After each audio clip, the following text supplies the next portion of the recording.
tonight, guilty. A man is sentenced to life in jail for murdering his brother-in-law and attempting to murder 3 others on Skye. What began with a frenzied, persistent attack with a knife on your wife continued with you deliberately targeting those you bore long-standing grudges against. Also making the headlines, MPs vote in favour of legalised assisted dying. But what does that mean for Scotland?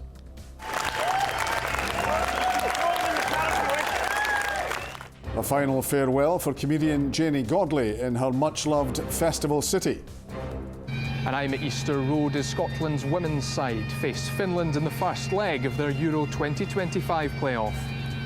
I'm John Mackay. This is the STV News at 6.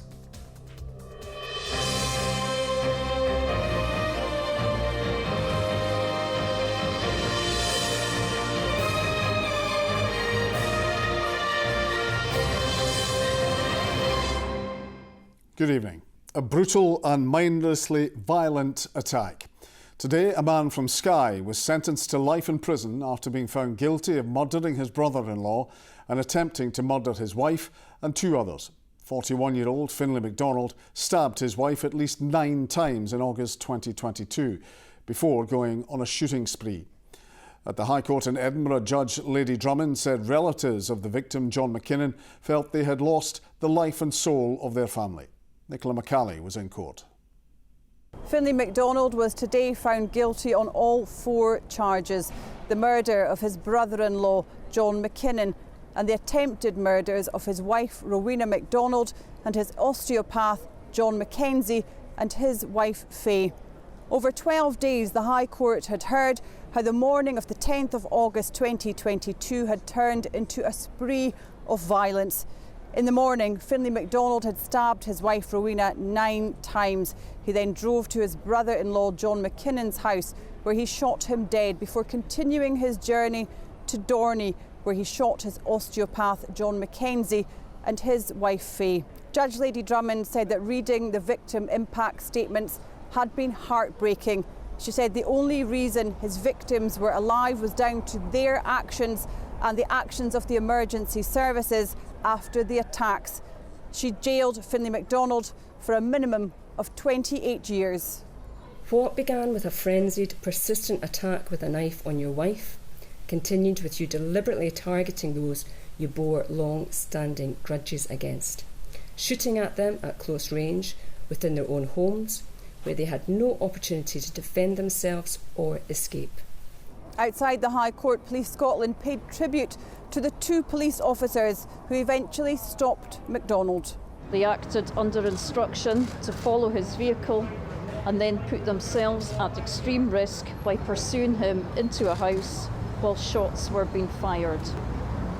Their actions, which selflessly put public safety ahead of their own, brought this incident to an end without further loss of life. Following the sentencing, John McKinnon's family in a statement paid tribute to their brother, who they said was a wonderful husband, father and friend to all.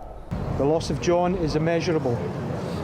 The only thing that has kept us going was the hope that justice would prevail with a verdict of murder. Anything less would not have recognised the impact of the loss of our brother's life at the hands of Finlay MacDonald. As Finlay MacDonald tonight begins his life sentence, John McKinnon's family had posed the question outside court: how could one individual cause so much devastation, heartbreak and misery? Nicola McCally, STV News. Well, clearly the case has had a profound impact on the local community. Stephen Brown looks back on a tragic day on Skye 2 years ago. This was the home that Finlay MacDonald shared with his wife Rowena and their children. Sitting in the picturesque crofting village of Tarskavig on Skye, it was a family and community that would be torn apart in a day and is still deeply affected by what happened here. Well, I think it's really just coming to terms with the seriousness of the incidents that took place. There will be people who are still struggling to come to terms with the severity of what happened. And I don't think we can dismiss that after 2 years things are over and forgotten, because they certainly are not. On the 10th of August 2022, Finlay MacDonald would go on a shooting spree. His crimes would be committed at 3 different locations and ultimately would lead to the death of his own brother-in-law. After finding messages on his wife's phone from a colleague, MacDonald stabbed her 9 times. Her screams would alert their children, who watched as their father continued the attack. MacDonald got into his car with a pump-action shotgun, hundreds of cartridges and a machete-type knife. He travelled to his sister's and brother-in-law's home, shot John McKinnon, who suffered 3 shotgun wounds and died from his injuries. From there he drove to Dorney in Wester Ross, followed by 2 police cars. Officers were told not to stop him. He was intent on killing osteopath John Mackenzie. MacDonald in the end would shoot both Mr Mackenzie and his wife Faye. Both survived. The feeling that best described what had happened that day was betrayal. That something precious, family and community and bonds of brotherhood, had just been shattered by what had happened. Something precious was ripped apart that day. In the trial, experts spoke about MacDonald's undiagnosed autism and personality disorder, but on balance they concluded the 41-year-old would have still known right from wrong and been able to control his behaviour. But some want to know how Finlay MacDonald, who some in the community thought was unfit for a gun licence, was still granted one. It was known that he had been looking around beforehand for references for a gun licence application, and quite a number, I'm led to believe, spoken to a handful of people, but I'm led to believe a number of folk had said to him, "No way, Finlay, we're not going to give you a reference for this. We don't think you should have a gun." People didn't know he had a gun, and that's the truth of it. His own sister didn't know, and there was a real surprise when it became evident that he had a gun. Questions have also been raised about police firearm cover in the Highlands. Officers that day had to come from Inverness, more than 2 hours away. Nobody wants to see armed police on our streets, of course we don't. But we need to make sure that our police can be kept safe, our communities can be kept safe, and we need to have an appropriate capability of the police force in the rural areas to be able to access guns in the interest of public safety where required. Ultimately, a jury decided that Finlay MacDonald was in control of his actions during his violent attacks, and tonight he begins a minimum of 28 years behind bars for his crimes. Stephen Brown, STV News. Campaigners for assisted dying in Scotland say they're delighted after MPs at Westminster backed the measure for England and Wales in a landmark vote by 330 to 275. It's the first time parliamentarians have supported an assisted dying law anywhere in the UK. Whilst today's vote won't impact Scottish law, Holyrood is considering its own legislation. Our Westminster correspondent Paris Kourtsianis has been telling us how significant it was. It'll still be a long time until this is law in England and Wales. There's several more stages of scrutiny to go through, but an historic threshold has been crossed. Twice here at Westminster and twice at Holyrood, votes have been held on assisted dying. Each time they have fallen at the first hurdle. But over the years, attitudes have shifted, and there seems to be a change on the horizon that people are comparing to the legalising of abortion in terms of the scale of the social change. There were cheers outside Parliament from supporters as the result was read out. Inside the House of Commons, there was near silence. MPs were feeling the weight of what they had to decide. Paris, what does this mean for the debate here in Scotland? Well, supporters of assisted dying say this is a huge boost. That's despite the fact that most Scottish MPs actually voted against. And this was a free vote, so it was about conscience rather than party allegiance. But it's interesting that across the UK, Labour MPs voted in favour by a margin of around 2 to 1. Scottish Labour MPs voted against by 2 to 1. The proposed law in Scotland has some key differences. The age limit is 16 rather than 18. You'd need approval from doctors, but not a court. And crucially, you'd have to be terminally ill, but not necessarily have just 6 months left to live. Those differences are likely to be scrutinised closely north and south of the border. Paris at Westminster, thank you. Fans of Janey Godley lined Edinburgh's Royal Mile earlier to applaud the comedian one last time. The 63-year-old, who had ovarian cancer, died earlier this month. Her funeral will be held in Glasgow tomorrow. Those who knew and worked with Janey over the decades have also been paying tribute to their feisty and fearless friend. They've been speaking to our chief reporter, Sharon Frew. Ladies and gentlemen, can I have a round of applause for Janie Godley? A final farewell to her beloved festival city. Janie Godley's daughter Ashley joined the comedian's friends and fans for this send-off ahead of a funeral service tomorrow.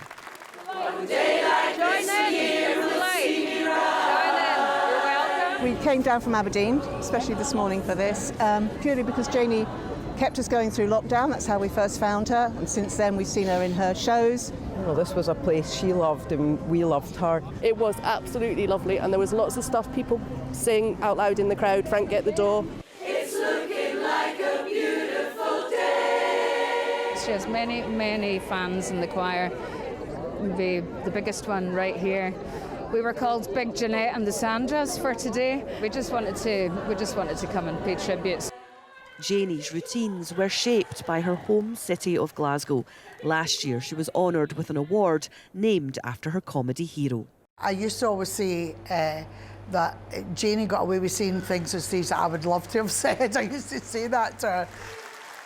It was a joy to know her and to be part of the journey that she had through her life, which was not an easy one. She went much further probably than she ever thought she would, but also she dared to dream about what she wanted to be, and you know, the legacy will be we're all a bit poorer without her.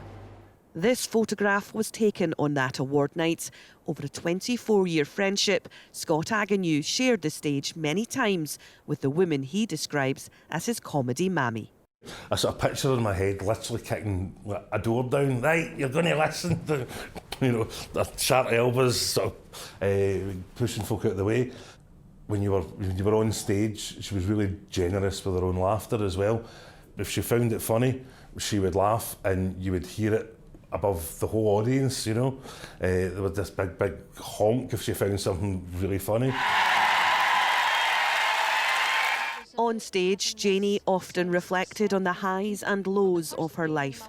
The comedian turned campaigner found a new online audience during COVID. You know next week what's happening. If no Monday, it'll be Tuesday. If it's no Tuesday, it'll be Wednesday. If it's no Wednesday, it'll be a week after the first fortnight. Frank, get the door!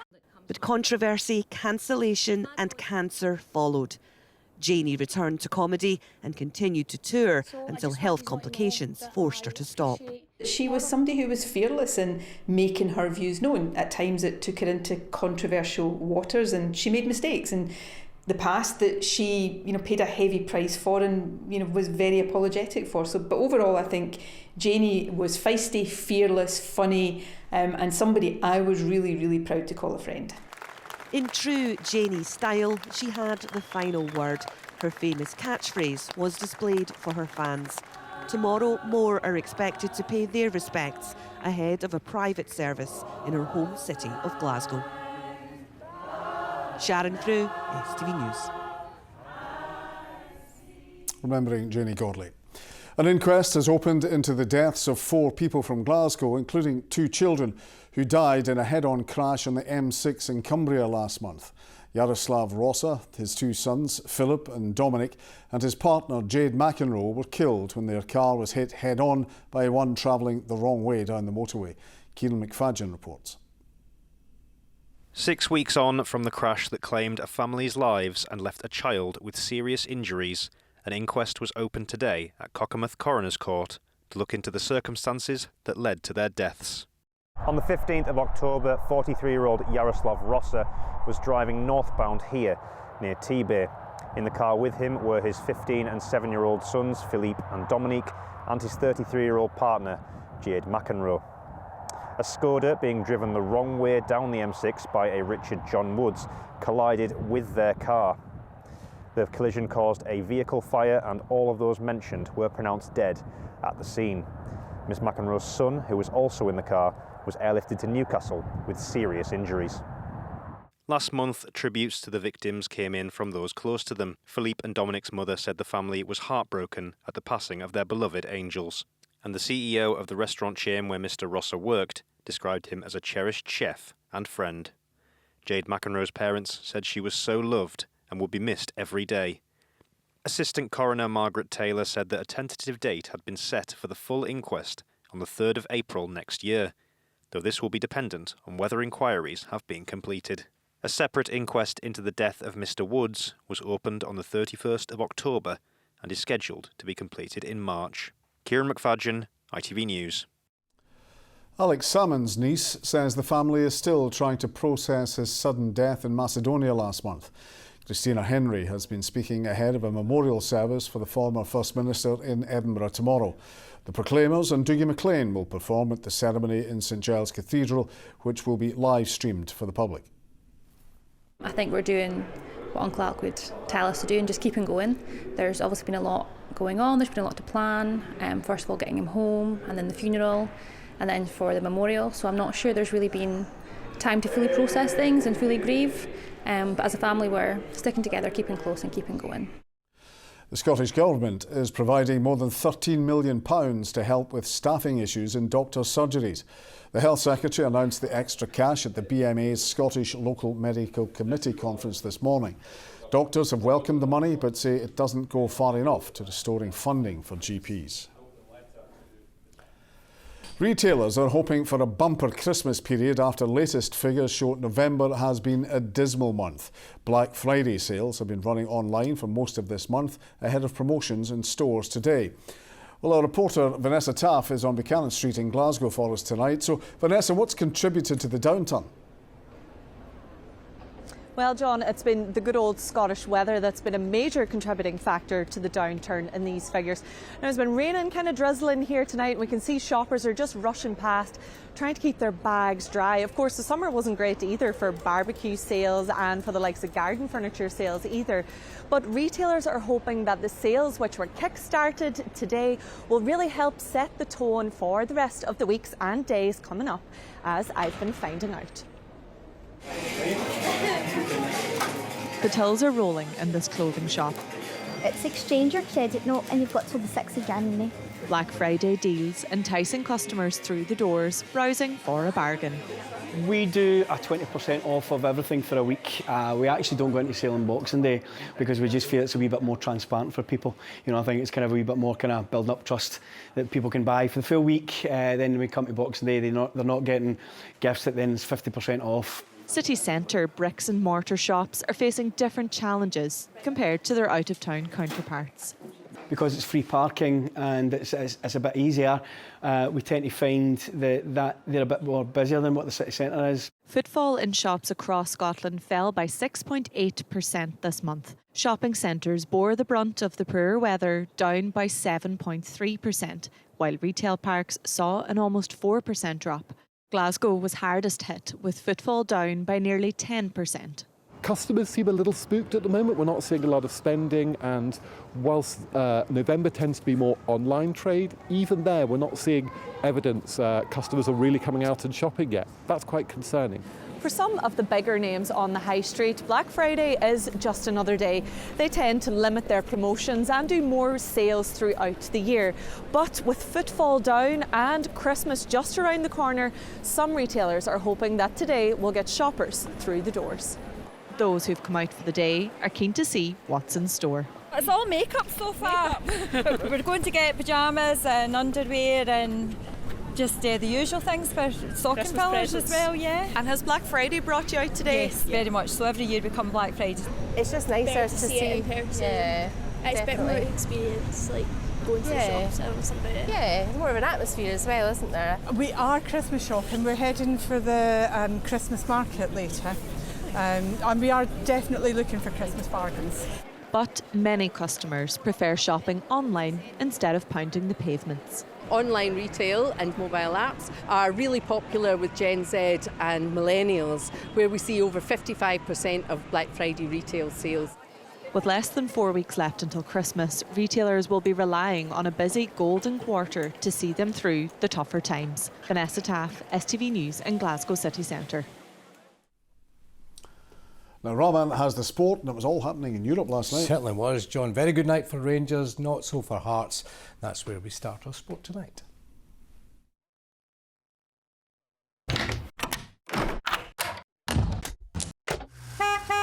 STV Sport. Sponsored by the C.R. Smith Black Friday event.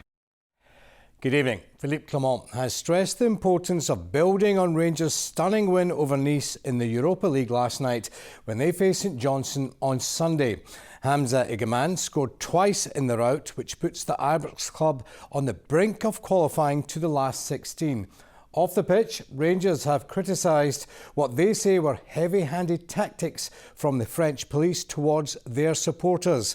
Meanwhile, Hearts boss Neil Critchley has defended Lawrence Shankland after the skipper missed a late penalty in their defeat to Cercle Bruges in the Conference League. Here's Ronnie Charters. Table makes for good reading for Rangers. After 5 games, they sit in the automatic qualification spots for the last 16, with Ange Postecoglou's Tottenham Hotspur next up at Ibrox. Despite the defeat, the Tynecastle side still remain on course for a playoff spot in this year's Conference League, sitting 17th in the table with 6 points from 4 games. A trip to Denmark to face Copenhagen the next match. Ronnie Charters, STV Sport. Brendan Rodgers has hit back at Arne Engel's doubters, saying critics should learn their lessons from prematurely judging Paulo Bernardo and Nicholas Kuhn when they joined Celtic. Engels made the move to the champions in an £11 million transfer from German side Augsburg in August. Some supporters have criticised the midfielder's performances, but the 21-year-old has his manager's backing. Arne's a fantastic young player, otherwise we wouldn't have brought him here. He doesn't set the price. You know, he's come here to a big club to improve his game. And I've got absolutely no doubt he will do that. It is a challenge now for anyone, but I think the most recent example of that would be Paulo Bernardo. It was exactly the same, if I remember back. You know, highlighting Paulo and his performances this time last year, and now he can't be cheered on loud enough when he enters onto the pitch. That's called development.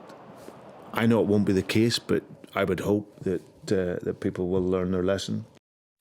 David Gray hopes Hibernian's dramatic late equaliser against Aberdeen on Tuesday night can be their turning point in their season. Rocky Bashiri netted in the 96th minute to tie the match 3-3 and earn Hibs a point.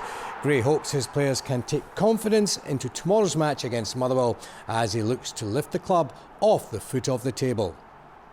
We need to use that as a turning point in the season. You can't just do that once, it's about backing it up, because of where we find ourselves in the league we're in at the moment. It is about not just doing it once, it's about backing it up now. But again, it's a lot easier going into the game feeling better about yourself, even little things like 3 games in a week, you know, the importance of recovery through that period.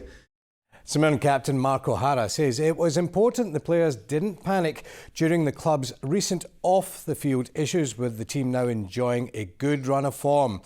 Sean Rooney, Kevin Van Veen and Jayden Brown have all left the club following different incidents. The Saints have won 3 of the last 4 games. Their latest victory was against Aberdeen last weekend. Nobody was panicking, nobody was shocked. We were all together and not much had to change. How important was that, not to panic? Yeah, it was. I think when you look from the outside and results haven't gone away, there's been a few distractions. I think people, as I said, would have thought we're in a better way, a worse way, sorry. But no, we were confident, and I say experience is a big part of that. We've got a very experienced squad, and I think that's what served us well. Tony Watt returns to the Motherwell squad for the visit of Hibs tomorrow. There are all of the weekend's Premiership games, 4 tomorrow and 2 on Sunday. Kilmarnock are looking to bounce back from their defeat on Saturday. They host Dundee. St Mirren are away to Dundee United and Hearts are at home to Aberdeen. Now, it's a big night for Scotland's women's side. They face Finland at Easter Road in the first leg of their Euro 2025 playoff, and Lewis Mickey is there for us. Lewis.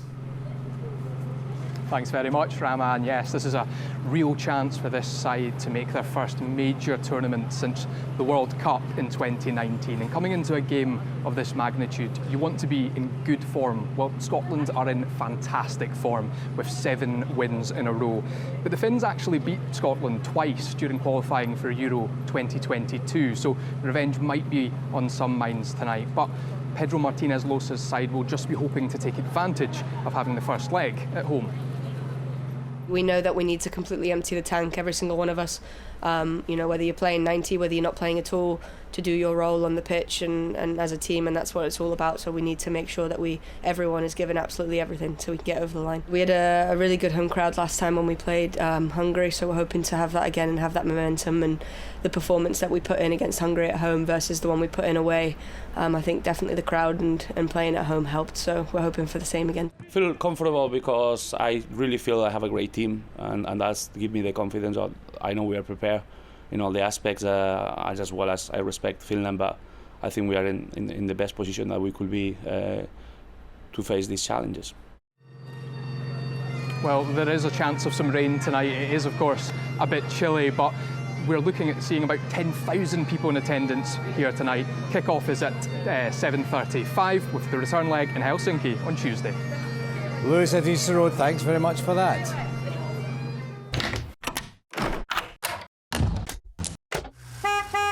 STV Sport, sponsored by the C.R. Smith Black Friday event. Here's hoping for a Scotland win. That, folks, is all your sport tonight. Have a great weekend. See you again on Monday. John. Rob, thank you. Now, Philip has the weekend weather. Wet by the coast, with a high chance of sun and splashing. TUI sponsors STV Weather. Hello and a very good evening to you. Well, as we head into the weekend, we hold on to the south to southwesterly airflow, so it's remaining mild as we head through Saturday and into Sunday. It's not until we get to Sunday night our wind direction changes once again to a northerly, so it will be turning noticeably colder as we head into the start of the new working week. Back to just now, and throughout today we've seen rain lingering across the west. Overnight though, that rain will start to move inland, spread eastward, so a wet end to the day for many of us, a grey and murky end too. We'll see some mist and fog patches forming overnight, but it will be a mild night with temperatures for some spots not dropping lower than 10 or 11 degrees Celsius. Then looking ahead to Saturday, there will be some brighter spells to start the day, but generally another cloudy start for the vast majority of us. So we hold on to a lot of that cloud throughout the course of the afternoon, and we'll see some further scattered showers spreading in from the south and the southwest. And it will be another mild day too, with temperatures reaching highs around 12 or 13 degrees Celsius. Then looking ahead to Sunday, it's the 1st of December, the first day of meteorological winter. We're still in that south to southwesterly airflow. We'll still see some showers spreading in throughout the course of the afternoon. We've got low pressure situated to the north of us. That will start to pull away towards Scandinavia later on in the day. And as it does, that's when our wind direction changes more to a northerly. So it will be a chilly end to Sunday and into Monday. Bye-bye. TUI sponsors STV Weather. That is the news at 6 for another week. Bulletins throughout the weekend. Thanks for watching. Good night.